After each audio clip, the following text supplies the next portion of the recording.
Today we're working on the Shamrock block, and this is going to be a little bit different from the paper piecing we've done before, because we've got 4 different sections and we have to sew each section separately. The difference being is we don't want to cut each square out separately. We want to cut it this way. So all you're doing is cutting on the dotted lines on the outside, but you're going to keep it all together. The other thing you can do is, if you fold this in the center and crease it, so your crease is between the sections, and then fold it this way and crease it. Again, the fold is between. When you're on this side, you can see your 4 sections. I've gone ahead and done the first one, and we're going to do all 4, and you can see we're not going to cut this paper away. So let's start on section B, and the first thing we have to do is put our center fabric, and you'll notice excuse me, I've already marked with a pencil. I always put BG for my background, and I don't need to really mark this because I'm only working with 2 fabrics, the main fabric and the background. So I'm going to go ahead, and because I have creased this way, I think you can see it okay, I know that this fabric that I'm going to put down is going to fit right in that square. And this is a bigger piece, so I'm going to go ahead and pin it. I know I can pin it down this end because I'm going to be sewing up at the other 3 corners. So I'll put a pin in here. It won't be in the way. And that's why I like the flathead flower. In this case, there's a butterfly pin because it sits nice and flat for you. I'm going to turn this over, and I'm going to go ahead and trim all my corners. So between 1 and 2, 1 and 3, and 1 and 4.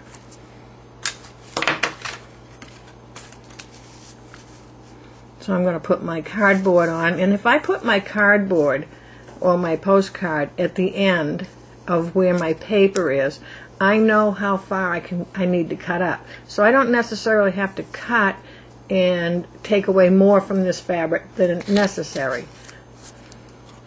Put my add a quarter ruler on, and then I can just come up here, and I'm just going to come across because I know I'm going to trim this out later. Also, over on this side, I'm just going to come across at the edge of my paper and trim that. Just makes it a little easier, and you're going to trim up when you're done anyway. So now I'm going to come over to between 1 and 3 and fold over on the postcard. Put my ruler on and trim. And then I'm going to come over between 1 and 4, postcard on the line, fold it back, and trim.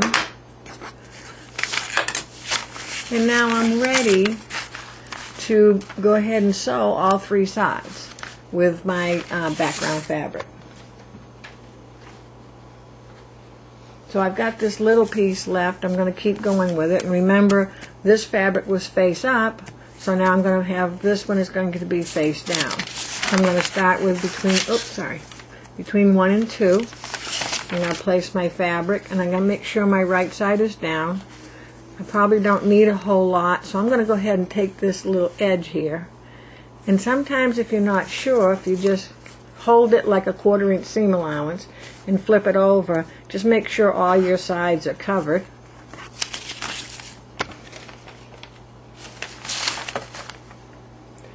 And I want to make sure that I have remind myself that I have to have my stitch length on. I kind of like the 1.8.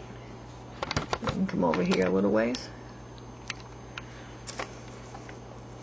And I'm going to start a couple stitches before, stitching on the line, and go a couple stitches past. And I'm going to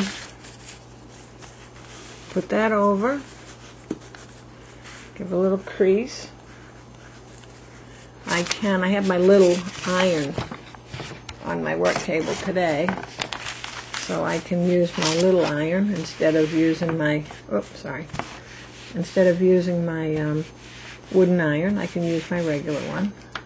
And if I had a bunch of little pieces, I could just go around and then trim it all after, but I'm being, here we go. Sorry about that. So we can go ahead and give that a little press. And again, as I said, if I had a bunch of little pieces, I could go ahead and just do the other two and then trim everything at once, but I'm being kind of a cheapskate today. And I'm going to see how far I can go with this little piece that I have. Again, I'm not going to bother with my ruler right now because I'm staying outside of my paper. And what I'm going to do with this little piece here, because I got all this ridginess going on, so I'll take my ruler and just give myself a straight edge, so I can put that straight edge on one of my corners. So I'm going to go to between 1 and 3, because I did number 2.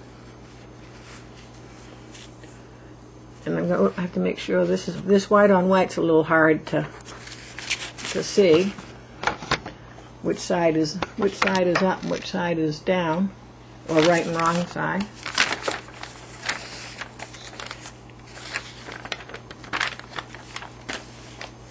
And I'm going to go ahead and sew between 1 and 3. This foot I have on, let me see if I can get a little closer here.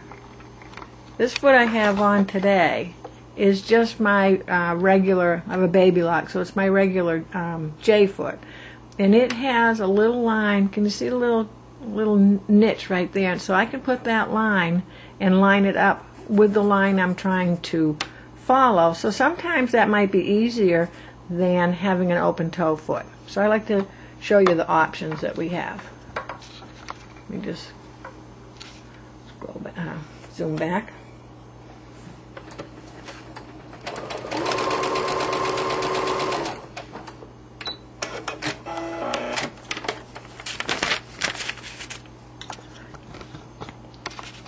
So we're going to zoom back a little more.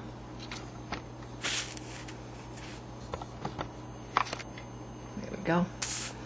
So this is the piece I just sewed on. So I'm going to come back here. Now I'm looking here and thinking, oh, do I have enough or don't I?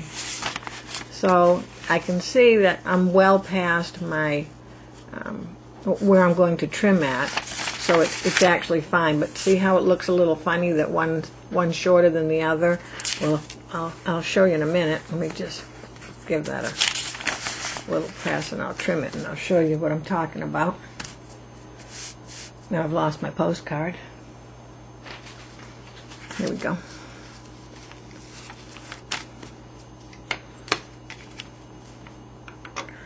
Add a quarter on. Trimming out that side.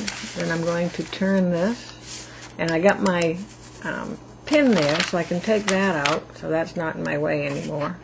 Oh shoot, look what I did.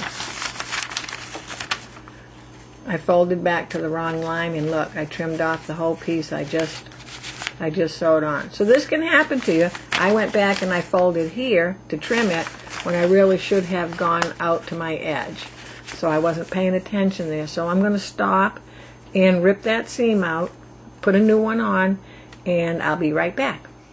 Okay, so I'm back, and I don't think it's a good idea to redo that part of the video, because I want you to see, first of all, that it can happen to anybody, but secondly, it just happens, and sometimes, in my case, I wasn't paying attention like I should have been. And you cut something off you shouldn't. And it only took a second to take the stitches out. It was, what, maybe an inch and a half. So I went ahead and I put a new piece on, and see how I left it out there, because I don't really care about this at the moment. When I go around and do the corners, or the 4 sides, I'll take care of that then. I don't need to just putz around with that. So I still have a piece of my fabric left, so I'm pretty excited that it made it all the way around.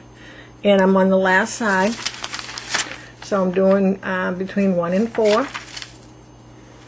And again, I got to make sure with this white on white that I got it down right. Giving a little pinch, taking it over and sewing it.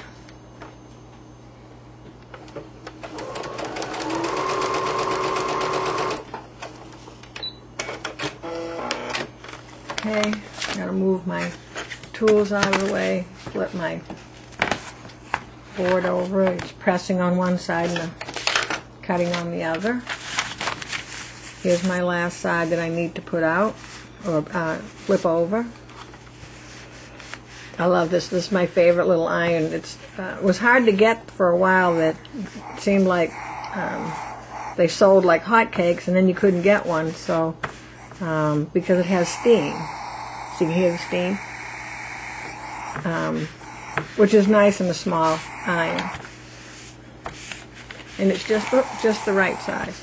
So I'm pressing that out, and now I'm going to go ahead and trim off this edge and trim this edge, because I'm going to be working.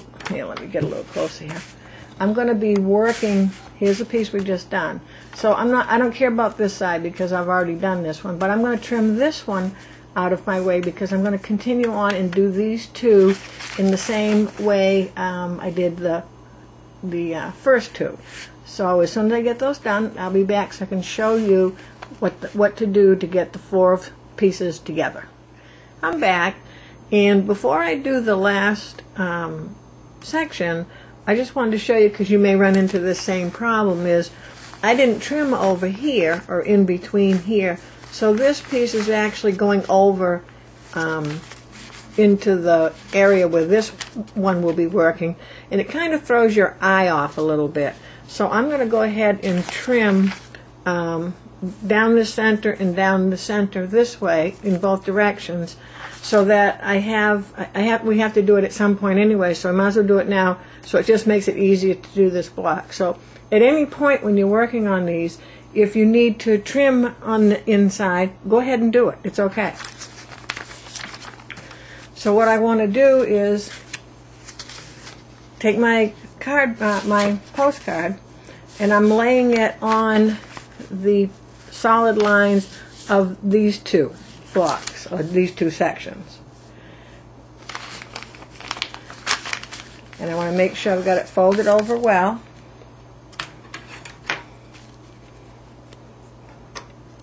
Put my add a quarter on, and go ahead and trim that side up. Then I'm going to turn it in the other direction. So now I'm trimming these two on this middle side.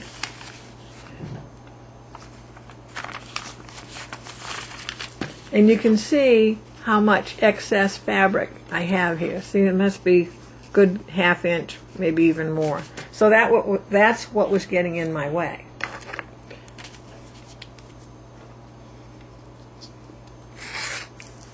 And I'm just sliding my ruler along.